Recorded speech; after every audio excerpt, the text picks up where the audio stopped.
कोहरा हमसे कहता है कि जब रास्ते नजर ना आते हों तो एक एक कदम चलकर सफर पूरा करना चाहिए। नमस्कार दोस्तों, मैं हूं आपका दोस्त अंकित और आप देख रहे हैं मेरा YouTube channel don't give up. फिर हाजिर हूं आपके सामने एक छोटी सी कहानी लेकर। एक लड़का जो एक सेठ के यहाँ काम करता है, जिसके माँ बाप नहीं है और वो अकेला ही घर में रहता है। एक रात वो अपने लिए 4 रोटियां बनाता है और जैसे ही हाथ मुंह धोने जाता है, वापस आकर देखता है तो क्या 3 ही रोटी होती है। ऐसा उसके साथ 2-3 दिन होता है। फिर वो इस बात का निरीक्षण करता है और उसे एक चूहा दिखता है जो उसकी एक रोटी लेकर चले जाया करता है। उस चूहे को पकड़ लेता है और कहता है, मेरी जिंदगी में ऑलरेडी इतनी समस्या है, तू मेरी रोटी क्यों चुरा कर भागता है और इतनी समस्याओं से मैं ऐसे ही परेशान हूँ। तो चूहा कहता है कि तुम्हारे सारे समस्याओं और सवालों का उत्तर गौतम बुद्ध दे सकते हैं, तुम उनसे मिलो। वो लड़का उस चूहे की बात सुनकर वैसे ही करता है और निकल जाता है गौतम बुद्ध से मिलने के लिए, सेठ से 4-5 दिन की छुट्टियां लेकर। जब वो रास्ते में निकलता है तो उसे चलते चलते रात हो जाती है। तब वो देखता है कि एक हवेली सामने है। वो उस हवेली में पहुंचता है। हवेली में पहुंचने के बाद वो हवेली की मालकिन उसे पूछती है कि तुम कहाँ जा रहे हो। तो वो सारी बातें बता देता है कि वो गौतम बुद्ध से मिलने जा रहा है। तो हवेली की मालकिन कहती है कि जब गौतम बुद्ध मिले तो मेरे भी एक सवाल का उत्तर ले आना, अगर वो दे तो। मेरी बेटी जो 20 साल की है लेकिन वो कभी बोली नहीं, तो वो कब बोलेंगी। लड़का उस मालकिन की बातें सुनकर कहता है हाँ, और वो आगे बढ़ जाता है। और आगे चलने के बाद उसे एक पहाड़ मिलता है, जिस पहाड़ पे बहुत दूर तक रास्ते ही रास्ते नजर आते हैं, लेकिन उसकी मंजिल कहीं दिखती नहीं। तब वहां उसे एक जादूगर मिलता है और वो जादूगर उसे सवाल करता है कि तुम कहां जा रहे हो। वो फिर उत्तर देता है कि मैं गौतम बुद्ध से मिलने जा रहा हूं। तो वो जादूगर कहता है कि मेरे भी एक सवाल का उत्तर ले आना। मैं इतने दिनों से यहां तपस्या कर रहा हूं, लेकिन मुझे स्वर्ग नहीं मिला, मुझे मोक्ष की प्राप्ति नहीं हुई, वो कब होंगी। लड़का हाँ करता है और जादूगर उसे अपनी छड़ी से वो सारा पहाड़ पार करवा देता है और लड़का मैदान में होता है। मैदान में फिर वो आगे बढ़ने लगता है। आगे बढ़ते बढ़ते एक नदी आती है। लड़के के सामने फिर समस्या खड़ी हो जाती है कि इस नदी को कैसे पार किया जाए। तभी उसे वहां एक कछुआ दिखता है और लड़का उस कछुए को कहता है कि तुम मुझे अपने पीठ पर बैठाल कर ये नदी पार करवा दो।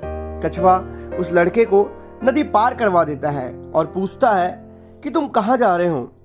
लड़का कहता है मैं गौतम बुद्ध से मिलने जा रहा हूँ। तो वो कछुआ कहता है कि मैं 500 सालों से इस नदी में विहार कर रहा हूँ और मैं ड्रैगन बनना चाहता हूँ, लेकिन मैं ड्रैगन नहीं बन पाया।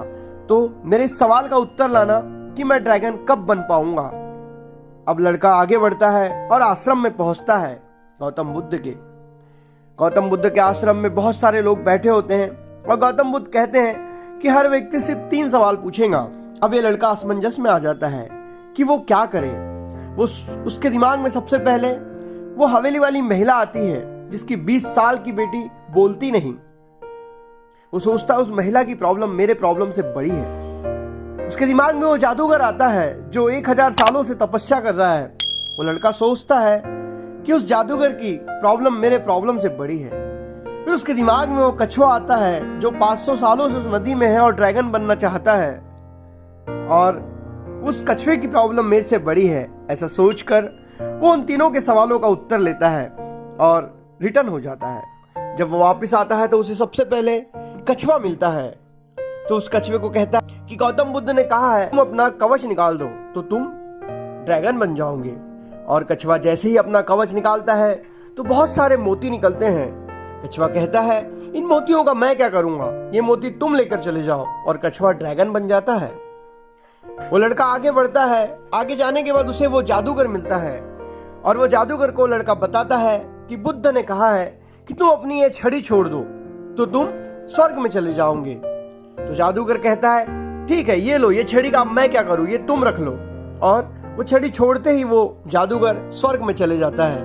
अंत में वो लड़का जब उस हवेली में पहुंचता है तो उस हवेली की मालकिन पूछती है कि बुद्ध ने मेरे सवाल का क्या उत्तर दिया। तो लड़का कहता है कि बुद्ध ने कहा है कि आपकी लड़की जिस दिन शादी कर लेंगी उस दिन वो बोलना भी शुरू कर देंगी।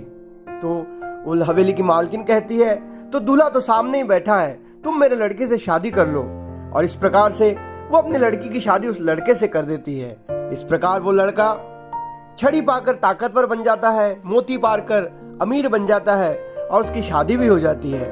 दोस्तों, हमारी जिंदगी में भी जब हम दूसरों के बारे में सोचते हैं और अपने सवालों का त्याग करते हैं तो हमारे प्रश्नों के उत्तर अपने आप मिलने लगते हैं। जिंदगी में आप भी इसी प्रकार अगर अपने सवालों को त्यागने की हिम्मत रखते हैं, अपनी बुरी आदतों को त्यागने की हिम्मत रखते हैं, तो आपके भी हर सवाल का जवाब मिलता चला जाएगा। सुबह जल्दी उठना, अच्छे काम करना, अच्छे विचार रखना और अपने काम को पूरे मन लगाकर करने की आदत डालने के लिए आपको बहुत सारी बुरी आदतों को छोड़ना होगा। और इसीलिए मैं आपसे इतना ही कहूंगा, जिंदगी में आगे बढ़ना चाहते हो तो अपने जीवन में अच्छी आदतों को लाओ और बुरी आदतों को छोड़ दो। अगर ये कहानी अच्छी लगी है तो वीडियो को लाइक करो और साथ ही साथ अगर चैनल पे नए हो तो चैनल को सब्सक्राइब करो और हाँ, बेल आइकन को हिट करना ना भूलो ताकि आने वाले वीडियोस की नोटिफिकेशन आपको सबसे पहले मिल सके। जय हिंद।